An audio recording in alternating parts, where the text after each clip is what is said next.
తెలంగాణ రాష్ట్రంలో ఉన్న వెనుకబడిన జాతులందరినీ కూడా వారి జాతుల యొక్క మనోభావాలు దెబ్బతీసే విధంగా ఈరోజు ఈ కాంగ్రెస్ పార్టీ వ్యవహరిస్తుంది. మేము అసెంబ్లీలో ఈ బిల్లు పెట్టినప్పుడు మార్చి 17 పాస్ అయ్యేటప్పుడు మా అనుమానాలన్నీ కూడా మేము చెప్పడం జరిగింది. ఏమన్నా అనుమానాలు చెప్పినామంటే గతంలో బీహార్ ఎలా అయితే ఫెయిల్ అయినరో, తమిళనాడు అయితే ఎలా సక్సెస్ అయిందో, ఆంధ్రప్రదేశ్ మహారాష్ట్ర ఎట్లా ఫెయిల్ అయినరో ఇవన్నీ పరిణామాలు తీసుకొని మీరు కూడా అలా వ్యవహరిస్తే తమిళనాడు తరహాలో వస్తాయని చెప్పేసి క్లియర్గా చెప్పడం జరిగింది. వీరి వల్ల క్యాబినెట్లో పెట్టి ఆర్డినెన్స్ తీసుకొస్తున్నారు. నేను రేవంత్ రెడ్డి ప్రభుత్వాన్ని సూటిగా ప్రశ్నిస్తున్నాను. నిజంగానే ఆర్డినెన్స్ ద్వారా రిజర్వేషన్ కలగాలంటే మరి 20 నెలలు ఎందుకు కాలయాపన చేశారు?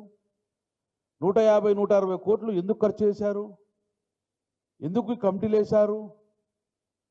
ఎందుకోసం మీరు ఇవన్నీ కాలయాపన? నిజంగానే ఆర్డినెన్స్ ద్వారా తీయాలనుకుంటే 20 నెలల ముందే ఆర్డినెన్స్ ద్వారా చేయొచ్చుగా ఎన్నికల ప్రక్రియ. అంటే ఒక మోసం చేసే ప్రక్రియ చేస్తుండ్రు. రేవంత్ రెడ్డి గారు, మీరు ఈ బీసీ రిజర్వేషన్ అనే ఒక పులి మీద స్వారీ చేస్తున్నారు. మీరు చాలా సేఫ్గా ల్యాండ్ కాకపోతే పులి తినేస్తుంది మిమ్మల్ని, గుర్తుపెట్టుకోండి. చాలా సేఫ్గా ల్యాండ్ కావాలి. ఇది చాలా ప్రమాదకరం. ఇది మనోభావాలు, రాజకీయ కోణంలో కాదు, మనోభావాలకు సంబంధించిన విషయం. మీరు చాలా జాగ్రత్తగా తెలంగాణ బీసీల మనోభావాలకు దెబ్బతినకుండా మీరు అడ్మినిస్ట్రేషన్ తీసుకుంటేనే ఈ యొక్క మీ యొక్క మనుగడకు లేకుండా ప్రమాదంగా ఉంటుంది. మళ్ళీ నేను ఒక్కసారి చెప్తున్నాను, ఇది మీరు ఏం ప్రెజర్ చేశారు?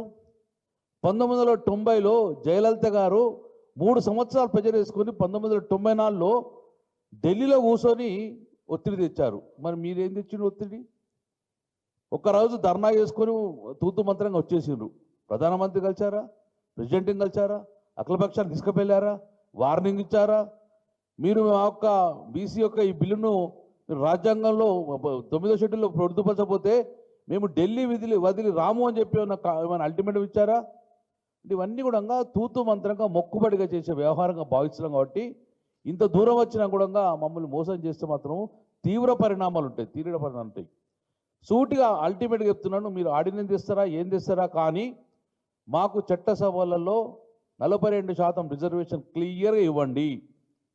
అది కూడా మెన్షన్ చేయండి. స్థానిక సంస్థల్లో క్లియర్గా మెన్షన్ చేయండి.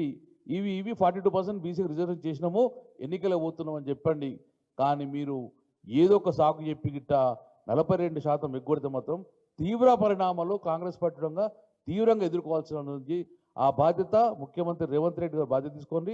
ఎట్టి పరిస్థితుల్లో 42% మీరు as per the Kamareddy declaration ప్రకారం మీరు ఏదైతే హామీ ఇచ్చారో దానికి కట్టుబడి ఉండండి. మీరు ఏం చేస్తారో చేయండి, కానీ 42% ఇచ్చినాకనే ఎన్నికలకు పోవాలని చెప్పి డిమాండ్ ఇస్తున్నాం.